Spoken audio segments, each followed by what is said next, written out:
అరే మామ, నువ్వు ఆ సిటీలోకి వెళ్ళి వచ్చినావు అనుకో, ఇయ్యాల కాదు రేపు వస్తావు. చక్కగా నువ్వేం చెయ్యి, ఔటర్ రింగ్ రోడ్ మీద బండి ఎక్కించినావు అనుకో, ఎక్స్లేటర్ మీద కాలు పెట్టినావంటే మళ్ళీ తీసుడే ఉండదు, నీకు బ్రేక్ కొట్టే పని కూడా ఉండదురా. 10 నిమిషాలలో లీడు ఉంటావు. ఇక ఇట్లా అంటారు కదా పిల్లగాన్లు, మరి నిజమే ఏమన్నా ఉంటాయి ఆ రోడ్లు. 40 స్పీడ్ల నిమ్మలంగా నడిపేటోళ్ళు కూడా రేసు గుర్రం లెక్క ఉరికిస్తారు ఆ రోడ్డు మీద. కానీ కొన్ని జాగాలు మాత్రం బ్రేక్ ఖచ్చితంగా వేయాల్సిందే. అదే టోల్ గేట్, దాని గురించి ముచ్చట. రింగు రోడ్ల మీద ఉండే టోల్ గేట్ కాడ తిప్పలు తప్పినట్టే. ఇక గంటల కమానం వెయిట్ చేసి పైసలు కట్టాల్సిన పని లేకుండా చేసిండ్రు ఆఫీసర్లు. ఒకటే లైన్ లా 20 కంటే ఎక్కువ బండ్లుంటే టోల్ ఛార్జీ కోసం ఆపకుండా ఎమ్మటే పంపియాలే అని ఆర్డర్ వేసిర్రు. ఏప్రిల్ 1 నుంచే పక్కాగా అమలు చేస్తారట. చెయ్యాల్సిందే మరి, జల్దిన పోవచ్చని అందరు పెద్ద రోడ్డే ఎక్కుతారాయే. దినం లచ్చల బండ్లు పోతుంటాయి. ఒక్కొక్క బండి నాపి టోల్ ఛార్జీ కట్టించుకొని వదిలే వరకు పుణ్యకాలం మొత్తం ఈడనే గడిచిపోతున్నది.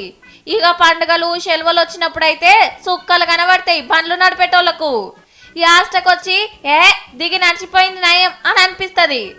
అందుకే ఈ ఆలోచన చేసినట్టున్నారు. కానీ గీ ముచ్చట తెలిసి బండ్లు నడిపేటోళ్ళంతా ఒకటే లైన్లో ఉరికొస్తే టోల్ గేట్లు నడిపేటోళ్ళు ఇక నెత్తికి చేతులు పెట్టాల్సిందే. కాబట్టి బండ్లను ఎక్కువసేపు ఆపకుండా జల్దిన టోల్ ఛార్జీ కట్టించుకొని వెళ్ళగొడితే మీకు మంచిది, పబ్లిక్ కు మంచిది.